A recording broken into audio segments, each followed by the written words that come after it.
Ravens really been putting in some work when it's come to looking for their next offensive coordinator. They've been searching far and wide and all across the country. I was about to say globe, but just the country.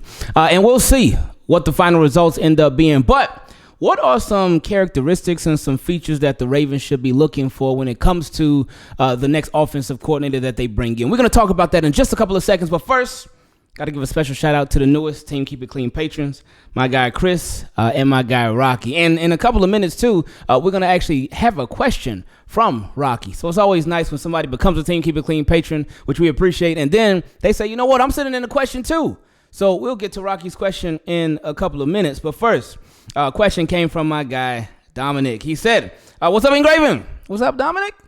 He said, hope you and the fam are doing good. I want you to step in the shoes of the Ravens organization here. We know that this OC hire is going to be a big one and a substantial one that will hopefully make this offense more efficient, but also maximizes the potential of not just Lamar, but everyone around him. And it depends on if he's around everyone. So he said, as you search for your next OC, what are the things you're looking for? And what are the questions you would ask your next potential offensive coordinator? That is such a great way to start us off.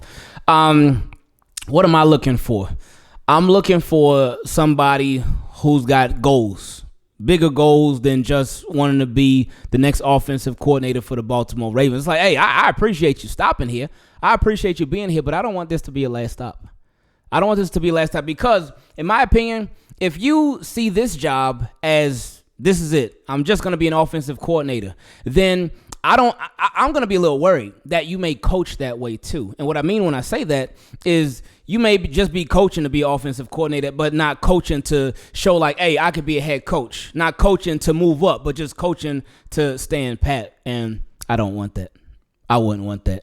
So that's the first part. But then when it comes to the offense, obviously we want improvements in the passing game. But I want to see and I want to know how you are going to get different guys involved. Hey, what's going to happen if Mark Andrews is taken away from the game? What's going to happen if defense is really key on him? Then what? What's your next move going to be? What are your strengths? What are your weaknesses? And how do you feel that you can get even better? How can your strengths get stronger, but how can you improve on your weaknesses as well? What's the best part about your game? What's the worst part about your game? How will you decide to exploit your opponents? And of course, so much depends on personnel and all that stuff with the roster, but I just want to know, like, how you're going to establish consistency when it comes to the play calling, consistency when it comes to taking advantage of your opponent's weaknesses. And what about your opponent's strengths? How will you deal with that? Because we could talk about, oh, yeah, take advantage of opponent's weakness all day. But what about what your opponent is really good at? Are you going to shy away just because the opponent is really good at it? Or are you going to try to find a way and get creative and really try to beat that as well? Because there are going to be times when you will have to. You're going to have to go right at people. Now, are you going to play? Now, some of this got to do with the head coach too now. But are you going to be playing keep away offense? Like, oh, well, we got to try to make sure we have the ball last. Or are you going to be having an offense that really attacks? Because that's what I would be looking for. I don't want to play, oh, keep away. I don't want to play, oh, we're going to try to milk the clock all the time. Sometimes you're going to milk the clock, but we're not here to play keep away. Or I wouldn't be here to play keep away. You need to be putting points on the board. What's going to happen if one guy is going off? How you going to get somebody else to go off too? How you, like you mentioned yourself, and not only with Lamar Jackson, but how are you going to get other guys in more of a rhythm?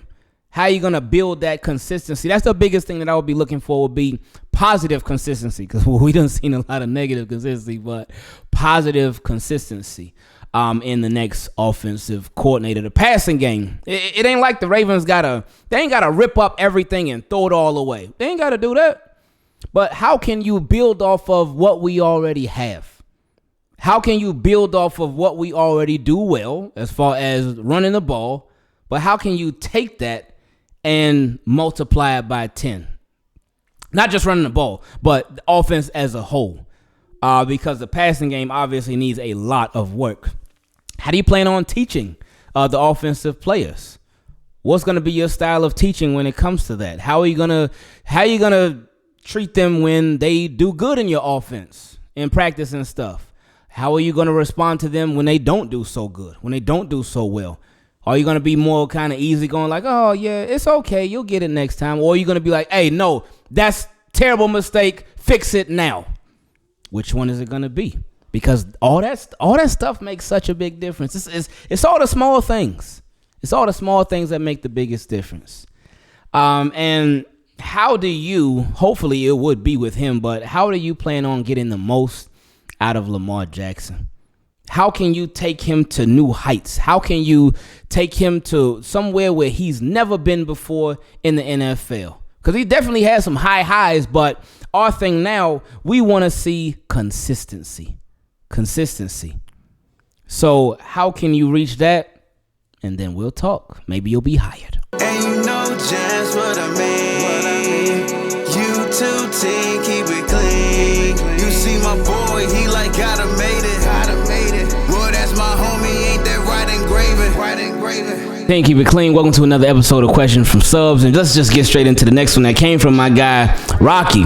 And Rocky, I remember Rocky's name from years ago on the channel. He been around for a long time. So I appreciate you, man. Today, I've been following you for a while, and you've made following the Ravens so much better with how you've built the Team Keep It Clean community. Hey, no, you that's all y'all. Straight up, man. That ain't got nothing to do with me. That's y'all. The way that y'all handle y'all sales, man, with all this respect, and just being genuine about stuff. So I appreciate it, man. We all appreciate y'all. He said, finally working again, so glad to support what you're building. You hit on all the news and keep it real while keeping a positive vibe. Appreciate the work and glad to see your growth since the car earphone videos. Rocky, I appreciate that, man. I appreciate that. It always get me a little emotional, man, just thinking back of where stuff started at, especially with all doing the videos from the car. So I really appreciate you. I appreciate the fact that a lot of people were like, hey, this dude's doing videos from the car. Okay, I'll stick around and listen. Some people like, hey, this dude doing videos from the car. No thanks, not for me. And that's fine. It's all part of the process. But I appreciate you. I appreciate you being patient with what the process has been, Rocky. Next question came from a newer Team Keep It Clean patron, my guy, John. He said, what's up, bro? Hope all is well with you and the fam. Appreciate what you do. Appreciate you, John. He said, what do you think of the Ravens getting Jalen Ramsey? Hey, I would like it. I would like it. I would rather more of that money go into the offense. I don't think it's going to happen at all. But I would rather more of that money go into the offense. But I would not be opposed to Jalen Ramsey at all. Like Marlon Humphrey and Jalen Ramsey. Then you got Brandon Stevens, too. Maybe you bring back Darryl Worley or something. Because Marcus Peters is up in the air. Do you think that could happen, though? To where first Marcus Peters is somewhere. Then he gets going. And then Jalen Ramsey comes to take his spot. And now it would be the same thing happening again. Marcus Peters went to the Ravens, and he get gone, and Jalen Ramsey come take his spot. 5-year dynasty. Next question came from my guy, Lord Velli. He said, 2024 free agency is the receiver year. Oh, well, what about now? Well, anyway, he said, so far with this free agency, I will go after a young big body Lazard for first for 5 years to solidify the big size for Lamar's contract, then Shark, then Hopkins. Is it like, for you, is it like all three you're going for, or like, is it your priority would be Lazard and then DJ Shark and then DeAndre Hopkins? Anyway, he said, but make this receiver rebuild a 3-year build. Reason being, we are never going to be a top 20 pick team making the playoffs. So in 2024, there is available top 15 other than Jefferson and CeeDee Lamb. And they ain't going to be there. They definitely getting their deals. Mike Evans, Curtis Samuel, Robbie Anderson, Tyler Boyd, Devontae Parker, Jerry Jeudy, Traquan Smith, Hollywood, Calvin Ridley, T. Higgins, Mike Pittman Jr., Gabe Davis, Claypool, Darnell Mooney, and Donovan Peoples-Jones. That's an interesting little group right there. That was an interesting little group. You got some players you got some ballers in here. You got some dudes that's all right. And then you got some guys that's like, Anyway, he said, so if Ravens can get one receiver in 2023, like a Lazard or Hopkins, maybe a cheap second, like a Shark, both on 4 to 5 year deals, we go into the season with 3 receivers, 3 tight ends locked in with the extra $16 million in cap increase. Then in 2024, we go after 2 more receivers, which I think one would be the star of the team. The person on Madden you give the 7-year contract to for no decline. And I'm thinking an older Tyler Boyd or Devontae Parker or Jeudy and a T. Higgins or Gabe Davis for your star max. You said Tyler Boyd or Devontae Parker for your star max? Even Jeudy? And Gabe Davis? T. Higgins, okay, I see T. Higgins, but oh no, I feel like right now, I feel like none of them are close to T. Higgins right now. T. Higgins I feel like he's on another level from all of these guys right now. But anyway, he said, so just imagine, you have your Bateman for 2 more seasons, $5 million a year. Lazard or Hopkins for 4 more seasons with 13 to 17 million a year. Shark for 4 years at 6 to 8 million a year. Then a Parker for 2 to 3 years, 8 million a year. And a Higgins or Gabe Davis for 5 to 6 years at 15 to 20 million a year. I know you know Ravens would never. But anyway, let's keep going though, because this is fun. 60 mil a year in receivers for the next 3 to 5 years. Now you got Lamar making 40 mil a season. 40 what? Unless you're just talking about a cap hit. But JK resigns for 4 years, 35, and that's 8 mil a season. Andrews 8 mil a season. Stanley at 12 mil a year. 126 mil in your core offense locked in for at least 3 seasons. Use your draft picks for the next 3-4 years now for O-line and defensive holes because we are making a deep Super Bowl runs. No, he said we are making deep Super Bowl runs and maybe squeezing out 3 appearances in 5 years. Winning 2. Not bad, right? But now you give Lamar 5 show enough proven guys and prime time tight end and a running back with all the knowledge Lamar has gained the first 5 years with the new OC. He gets to go crazy.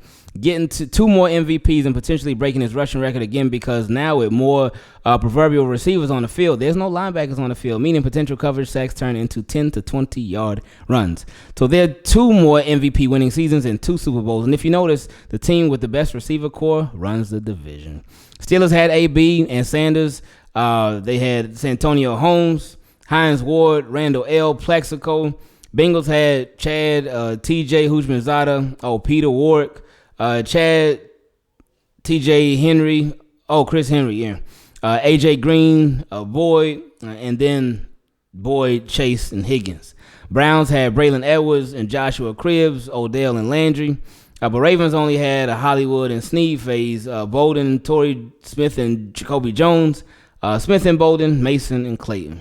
Don't forget Steve Smith Sr. too. Anyway, he said, as you see, our phase ain't looking good compared to them other ones. So we definitely need to just go all out on the offense. It won't change the identity. It'll make it even scarier.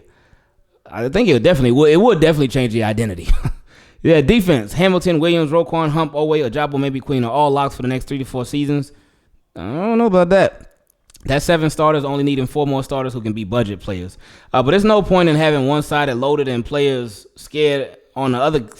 The cap is capped. If the Eagles don't trade for A.J. Brown, they don't even make the playoffs, and they get a top 15 draft pick. So Ravens should learn one person can solidify a Super Bowl run, but more impact stars can solidify a 5-year dynasty. That's my time. Peace and love, bro. I appreciate it, Veli. Philly special. Next question came from my guy, Tyler G. He said, good evening, Ingraven. Hope all is well with you and the family, and y'all are celebrating as much as I am about the Burrowhead blunder.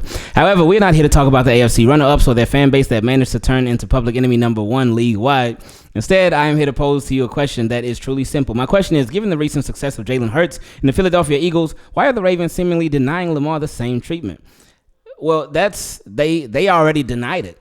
Now it's no way to go back. There's no going back because you can't go backwards. Like, you see what Philly did and how they did it. Like, Jalen Hurts, rookie contract. Philly said, hey, we about to go crazy with it. And this season, they went crazy with it.